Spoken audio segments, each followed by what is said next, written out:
പിതാവിൻ്റെയും പുത്രൻ്റെയും പരിശുദ്ധാത്മാവിൻ്റെയും നാമത്തിൽ ആമേൻ. ഈശോയിൽ പ്രിയരെ, പഴയ നിയമത്തിൽ ജോഷുവയുടെ പുസ്തകം 10-ാം അധ്യായത്തിൽ നാം വായിക്കുന്നു.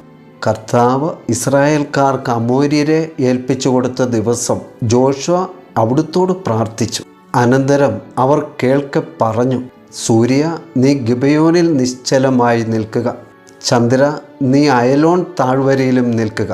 അവർ ശത്രുക്കളോട് പ്രതികാരം ചെയ്യുന്നതുവരെ സൂര്യൻ നിശ്ചലമായി നിന്നു, ചന്ദ്രൻ അനങ്ങിയതുമില്ല. അങ്ങനെ ആകാശമധ്യേ ഒരു ദിവസം മുഴുവനും സൂര്യൻ അസ്തമിക്കാതെ നിന്നു.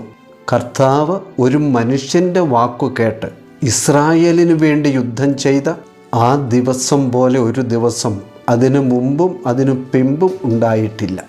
ദൈവജനമേ, കർത്താവിനെ പൂർണ്ണ മനസ്സോടും പൂർണ്ണ ഹൃദയത്തോടും കൂടി സ്നേഹിക്കുകയും അനുസരിക്കുകയും ചെയ്യുന്ന മനുഷ്യൻ്റെ വാക്ക് ദൈവവും അനുസരിക്കും. ഇസ്രായേലിൻ്റെ ദൈവമായ കർത്താവ് അവർക്കു വേണ്ടി യുദ്ധം ചെയ്തതുപോലെ നമുക്ക് വേണ്ടിയും യുദ്ധം ചെയ്യും. ദൈവമക്കളെ, സർവശക്തനും സർവജ്ഞനും സർവ നന്മയും പരമപരിശുദ്ധനുമായ കർത്താവിനെ നമുക്ക് സ്നേഹിക്കാം, അനുസരിക്കാം. അവിടുത്തെ കരത്തിന് കീഴിൽ അഭയം തേടാം, സുരക്ഷിതരാകാം. ഈശോ മിശിഹായ്ക്ക് സ്തുതിയായിരിക്കട്ടെ.